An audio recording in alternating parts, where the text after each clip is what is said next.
വീണ്ടും മോദിക്കെതിരെ ശക്തമായ അധിക്ഷേപ വാക്കുകൾ ചൊരിഞ്ഞുകൊണ്ട് എത്തിയിരിക്കുകയാണ് ട്രംപ്. കഴിഞ്ഞ ദിവസം ട്രംപ് പറഞ്ഞത് മോദിയുടെ ഏക ലക്ഷ്യം തന്നെ സൂചിപ്പിക്കുകയാണ് എന്നുള്ളത് നിങ്ങൾ കണ്ടതായിരിക്കും. അതോടൊപ്പം ട്രംപിന്റെ ഏറ്റവും അടുത്ത സൗത്ത് കരോളിനയിലെ സെനറ്റർ ലിൻസി ഗ്രാമും മോദിയെയും ഇന്ത്യയെയും അധിക്ഷേപിച്ച് പറഞ്ഞിരുന്നു. ദിനം പ്രതിയാണ് ഇങ്ങനെയൊരു പ്രധാനമന്ത്രി ഉണ്ടായതിന്റെ പേരിൽ നമ്മൾ ഇന്ത്യക്കാർ നാണം കെട്ട് തുലിയുരിയപ്പെടുന്നത്. ഏറ്റവും പുതിയതായി മോദിയെയും അതുവഴി ഇന്ത്യയെയും അപമാനിക്കുന്നതും നമ്മുടെ ഏറ്റവും മികച്ച പ്രധാനമന്ത്രിമാരിൽ ഒരാളായ മൻമോഹൻ സിംഗിനെ കുറിച്ച് അന്നത്തെ അമേരിക്കൻ പ്രസിഡന്റ് ഒബാമ പറയുന്നതും വർഷങ്ങളായി റഷ്യയുമായി യുദ്ധത്തിൽ ആയിരുന്ന കുഞ്ഞൻ രാജ്യം യുക്രൈനിന്റെ പ്രസിഡന്റ് സെലൻസ്കി അമേരിക്കയിൽ ചെന്ന് ട്രംപിന് ശക്തമായ മറുപടി മുഖത്തു നോക്കി കൊടുക്കുന്നതും ട്രംപ് എങ്ങനെയാണ് മോദിയെ സ്വീകരിച്ചത്, മറ്റ് ലോക നേതാക്കളെ സ്വീകരിച്ചത് എന്നും ഇന്ത്യയുടെ പരമാധികാരത്തെ ചോദ്യം ചെയ്യാൻ ആർക്കും അവകാശമില്ല എന്ന് അമേരിക്കയ്ക്ക് തക്ക മറുപടി അയൺ ലേഡി ഇന്ദിരാഗാന്ധി കൊടുക്കുന്നതും നമുക്ക് വ്യക്തമായി കാണാം. പിന്നെ ചാനൽ സബ്സ്ക്രൈബ് ചെയ്യാത്തവർ സബ്സ്ക്രൈബ് ചെയ്യാൻ മറക്കല്ലേ. ആദ്യം ട്രംപ് ഇവിടെ പറയുന്നത് കേട്ടുകൊള്ളൂ. And Prime Minister Modi came to see me. Sir, may I see you, please?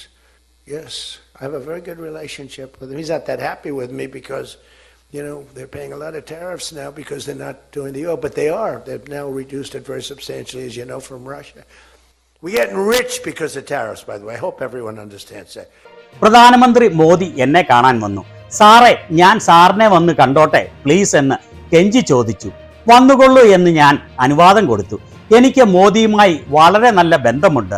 എന്നെക്കുറിച്ച് മോദി സന്തോഷവാൻ അല്ല. കാരണം അവർ വളരെയധികം താരിഫ് അമേരിക്കയ്ക്ക് പേ ചെയ്യുന്നു. അതിന് കാരണം അവർ റഷ്യയിൽ നിന്ന് ഓയിൽ വാങ്ങുന്നതാണ്. എന്നാൽ ഇപ്പോൾ അത് അവർ വളരെയേറെ വെട്ടിക്കുറച്ചിരിക്കുകയാണ്. ഈ താരിഫ് വഴി നമ്മൾ സമ്പന്നരായി മാറിക്കൊണ്ടിരിക്കുകയാണ് എന്നുള്ളത് എല്ലാവരും മനസ്സിലാക്കുന്നു എന്ന് ഞാൻ വിചാരിക്കുന്നു. ട്രംപ് വിളിച്ചിട്ടാണ് മോദി അമേരിക്കയിൽ ട്രംപിനെ കാണാൻ പോയത് പ്രസിഡന്റായി കഴിഞ്ഞപ്പോൾ എന്നായിരുന്നു മോദിയുടെ മന്ദഭക്തർ പറഞ്ഞു പ്രചരിപ്പിച്ചിരുന്നത്. എന്നാൽ ട്രംപ് പരസ്യമായി അവകാശപ്പെട്ടത് സാറിനെ കാണാൻ ഞാൻ വന്നോട്ടെ, അതിന് എന്നെ ദയവായി അനുവദിക്കാമോ എന്ന് മോദി കെഞ്ചി ചോദിച്ചു. അപ്പോൾ വേണമെങ്കിൽ വന്ന് കണ്ടിട്ടു പൊയ്ക്കോ എന്ന് താൻ അനുവാദം കൊടുത്തു എന്നാണ്. എത്ര ദയനീയമാണ് എന്ന് ഓർക്കണം. ട്രംപിനെ കാണുമ്പോൾ കാവി നിക്കറിൽ മൂത്രമൊഴിക്കുക എന്ന് പറഞ്ഞാൽ എത്ര കഷ്ടമാണ്. സാറിനെ ഞാൻ വന്ന് കണ്ടോട്ടെ പ്ലീസ് സാർ. മോദിയുടെ പേരെടുത്ത് പറഞ്ഞാണ് ഇത് പറയുന്നത് എങ്കിലും രാജ്യത്തിന്റെ പ്രധാനമന്ത്രിയാണ് അയാൾ എന്ന കാരണത്താൽ മോദി മാത്രമല്ല, മോദിയുടെ പേരിൽ രാജ്യത്തെ ജനങ്ങൾ, ഇന്ത്യക്കാർ മുഴുവനാണ് ഇതുപോലെ നാണം കെടുന്നത്. സ്വാതന്ത്ര്യ സമരകാലത്ത് ബ്രിട്ടീഷുകാർക്ക് വേണ്ടി വിടുപണി ചെയ്യുകയായിരുന്നു സംഘികൾ. ഇപ്പോഴും അത് തന്നെയാണ് തുടരുന്നത്. വെള്ളക്കാരെ സാറേ എന്ന് വിളിക്കുക, അവരെ പേടിച്ച് വാ തുറക്കാതിരിക്കുക. അമേരിക്ക വെനിസ്വേലൻ പ്രസിഡന്റിനെ ആ രാജ്യത്ത് കയറി പിടിച്ചുകൊണ്ടുപോയിട്ട് അമേരിക്കയുടെ പേരെടുത്ത് പറഞ്ഞ് ഒരു സ്റ്റേറ്റ്മെന്റ് ഇറക്കാൻ പോലും മോദിയുടെ നോൺ ബയോളജിക്കൽ സർക്കാരിന് ധൈര്യമില്ല. ഇനി മോദി ദിനംപ്രതി ആക്ഷേപിച്ചുകൊണ്ടിരിക്കുന്ന നമ്മുടെ ഏറ്റവും മികച്ച പ്രധാനമന്ത്രിമാരിൽ ഒരാളായ മൻമോഹൻ സിംഗിനെ കുറിച്ച് അമേരിക്കൻ പ്രസിഡന്റ് ഒബാമ പറയുന്നത് കേട്ടുകൊള്ളൂ.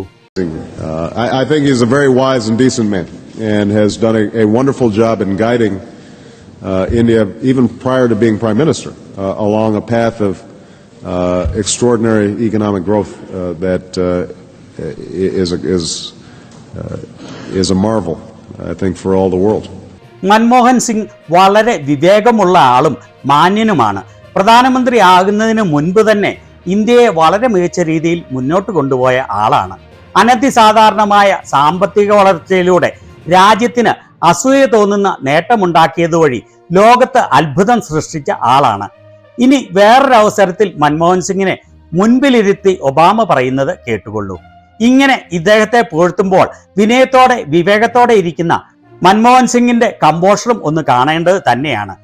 Well, I want to express my pleasure in having the opportunity to meet once again with my good friend Prime Minister Singh. I've said before, and I continue to believe that the extraordinary leadership that Prime Minister Singh has provided, not just to India, but to the world, has helped us navigate through some very difficult times.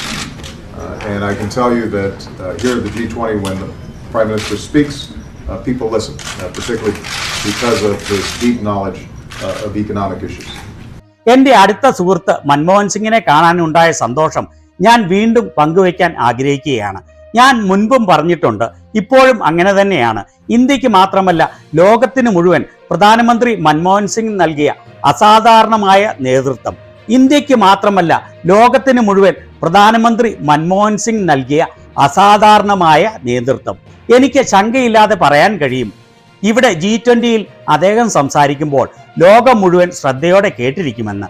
അതിന് കാരണം അദ്ദേഹത്തിന്റെ സാമ്പത്തിക രംഗത്തെക്കുറിച്ചുള്ള അഗാധമായ അറിവാണ്. അതായത് മൻമോഹൻ സിംഗ് വിശ്വഗുരുവാണ് എന്ന് മൻമോഹൻ സിംഗ് അല്ല പറയുന്നത്, അമേരിക്കയുടെ ഏറ്റവും ശക്തനായ പ്രസിഡന്റ് ഒബാമയാണ്. മോദി സ്വയം വിശ്വഗുരുവാണ് എന്ന് പറയുന്നു. ലോകമെല്ലാം മോദിയെ കളിയാക്കുന്നു. മന്ദഭക്തർ പുളകം കൊള്ളുന്നു. ഒബാമ ഇങ്ങനെ പറയുമ്പോൾ എത്ര ശാന്തതയോടെയും സമചിത്തതയോടെയുമാണ് ഡോക്ടർ സിംഗ് ഇരിക്കുന്നത് എന്ന് കണ്ടോ? അങ്ങനെയാണ് യഥാർത്ഥ വിവരമുള്ളവർ, അങ്ങനെയാണ് യഥാർത്ഥ വിശ്വഗുരു. ഇനി വർഷങ്ങളായി യുദ്ധത്താൽ വലയുന്ന യുക്രൈനിന്റെ പ്രസിഡന്റ് ട്രംപിന്റെ മുഖത്ത് നോക്കി തക്കതായ മറുപടി കൊടുക്കുന്നത് കാണാം. അതും അമേരിക്കയിൽ വെച്ച്, ട്രംപിന്റെ വൈറ്റ് ഹൗസിൽ വെച്ച്. Your country is in big trouble. Can I Wait a answer? minute. No. You've done a lot of talking. Your country is in big trouble. I know. You're not I winning. know. You're not winning this. You have a damn good chance of we coming are out staying, okay because of Mr. us. President, we are staying in our country, staying strong from the very beginning of the war. We've been alone, and we are thankful. I said thanks You haven't in been this alone. cabinet, You and haven't not been only alone. in this cabinet. We gave you, through I this said stupid thank president, $350 billion. You voted we gave for you your military president. equipment, You and you voted men for are your brave, president. but they had to use our military. What about West? If you didn't have You our invited military me. equipment. Trump ഭീഷണിപ്പെടുത്തുകയാണ് സെലൻസ്കിയെ. നിങ്ങളുടെ രാജ്യം വലിയ പ്രശ്നത്തിലാണ്. ഞാൻ പറയട്ടെ എന്ന് Zelensky പറയുമ്പോൾ നിങ്ങൾ വളരെയധികം സംസാരിച്ചു കഴിഞ്ഞു എന്ന് ട്രംപ് പറയുന്നു. നിങ്ങൾ ഈ യുദ്ധം വിജയിക്കില്ല, അത് എനിക്കറിയാമെന്ന് സെലൻസ്കി പറയുന്നു. മിസ്റ്റർ പ്രസിഡന്റ്, ഞാൻ പറയുന്നത് ഞങ്ങളുടെ രാജ്യം യുദ്ധത്തിന്റെ വളരെ തുടക്കത്തിൽ മുതൽ ശക്തമായി നിൽക്കുകയാണ്. ഞങ്ങൾ ഒറ്റയ്ക്കാണ് പോരാടിയത്. അമേരിക്ക യുക്രൈന് $350 ബില്യൺ സഹായം നൽകിയെന്ന് ട്രംപ് പറയുന്നു. ആയുധങ്ങളുമൊക്കെയായി ഏതാണ്ട് $170 ബില്യൺ സഹായം നൽകി എന്നുള്ളത് നേരാണ്. എന്നിട്ടും ചങ്കൂറ്റത്തോടെ ട്രംപ് പറയുന്നത് കേട്ടു നിൽക്കാതെ അയാളുടെ മുഖത്ത് നോക്കി പറയുകയാണ്, സെലൻസ്കിക്ക് 56 ഇഞ്ച് നെഞ്ചളവ് ഉണ്ട് എന്ന് ഇതുവരെയും അവകാശപ്പെട്ടിട്ടില്ല. ഇങ്ങനെയാണ് ബുള്ളികളോട് ശക്തരായ നേതാക്കൾ പെരുമാറുന്നത്. ട്രംപ് പറയുന്നത് കേട്ട് സാർ എന്ന് വിളിച്ച് നിൽക്കുകയല്ല, ശക്തമായ മറുപടി പറയുകയാണ്. അമേരിക്കയിൽ വൈറ്റ് ഹൗസിൽ വെച്ച് പ്രസിഡന്റിനോടും വൈസ് പ്രസിഡന്റിനോടും സാർ ഞാൻ വന്നോട്ടെ എന്ന് ചോദിച്ചല്ലാതെ ട്രംപ് ക്ഷണിച്ചിട്ട് അമേരിക്കയിൽ വന്ന നേതാക്കളെ ട്രംപ് സ്വീകരിച്ചത് എങ്ങനെയാണെന്ന് കാണാം. മുകളിൽ ഇടതുവശത്ത് ആദ്യം ജപ്പാൻ പ്രധാനമന്ത്രിയെ ട്രംപ് വാതിൽക്കൽ ഇറങ്ങി സ്വീകരിക്കുന്നതാണ്. മുകളിൽ വലതുവശത്ത് ജോർദാന്റെ രാജാവിനെ ട്രംപ് വൈറ്റ് ഹൗസിന്റെ മുൻപിൽ വന്ന് സ്വീകരിക്കുന്നതാണ്. നടുവിൽ സാർ എന്ന് വിളിച്ച് അനുവാദം ചോദിച്ചു എന്ന പ്രധാനമന്ത്രി മോദിയെ സ്വീകരിക്കാൻ വരുന്നത് വൈറ്റ് ഹൗസിലെ ഒരു സ്റ്റാഫ്. താഴെ ഇടതുവശത്ത് ഇസ്രായേൽ പ്രധാനമന്ത്രിയെ ട്രംപ് വൈറ്റ് ഹൗസിന്റെ വാതിൽക്കൽ വന്ന് സ്വീകരിക്കുന്നു. ഏറ്റവും താഴെ വലതുവശത്ത് ഫ്രാൻസിന്റെ പ്രസിഡന്റ് മാക്രോണിനെ ട്രംപ് വൈറ്റ് ഹൗസിൽ നിന്ന് പുറത്തിറങ്ങി വന്ന് സ്വീകരിക്കുന്നു. അങ്ങനെയാണ് ക്ഷണിച്ചിട്ട് ചെല്ലുന്നവരെയും സാർ പ്ലീസ് സാർ ഞാൻ വന്ന് കണ്ടോട്ടെ സാർ എന്ന് കെഞ്ചിയിട്ട് ചെല്ലുന്നവരെ സ്വീകരിക്കുന്നതിന്റെ വ്യത്യാസം. അവസാനമായി ഇന്ദിരാഗാന്ധിയോട് ഒരു ലേഖകൻ ചോദിക്കുമ്പോൾ മറുപടി പറയുന്നത് കേൾക്കാം. What's the future of India to be, Mrs. Gandhi?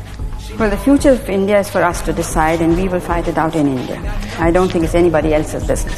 ഒരു രാജ്യം എന്ന നിലയിൽ ഇന്ത്യയുടെ ഭാവി എന്താണ് എന്നാണ് ലേഖകൻ ചോദിക്കുന്നത്. ഇന്ത്യയുടെ ഭാവി തീരുമാനിക്കുന്നത് ഞങ്ങൾ ഇന്ത്യക്കാരാണ്. അത് ഞങ്ങൾ ഇന്ത്യയിൽ തന്നെ പോരാടി തീരുമാനിക്കും. അത് മറ്റാരുടെയും ബിസിനസ് അല്ല. മറ്റാർക്കും അതിൽ ഒരു അഭിപ്രായവും പറയാൻ അവകാശമില്ല എന്ന്. ഇതാണ് മൻമോഹൻ സിംഗ്, ഇതാണ് ഇന്ദിരാഗാന്ധി. എന്നാൽ 56 inch non biological sir please sir ഞാൻ കണ്ടോട്ടെ സാർ എനിക്ക് അനുവാദം തരാമോ സാർ എന്ന് പറയുന്ന അന്താരാഷ്ട്ര ഗുരുവാണ്. നിങ്ങൾ തന്നെ തീരുമാനിച്ചുകൊള്ളൂ ശക്തരായ നേതാക്കൾ ആരെന്ന്. അതുമാത്രവുമല്ല, ഇതുപോലെ മോദിയെ പേരെടുത്ത് പറഞ്ഞ് അപമാനിച്ചിട്ട് 56 ഇഞ്ച് നെഞ്ചളവ് ഒരക്ഷരം മറുത്ത് പറയാനോ തക്കതായ മറുപടി കൊടുക്കാനോ തയ്യാറല്ല. ഇന്ത്യക്കാരുടെ മേൽ 56 ഇഞ്ച് നെഞ്ച് കയറ്റും. വിശ്വത്തെ കാര്യങ്ങൾ വരുമ്പോൾ വിശ്വഗുരു വിറച്ചിട്ട് നാവനക്കുകയില്ല. ജാത്യാലുള്ളത് തൂത്താൽ മാറുകയില്ലല്ലോ.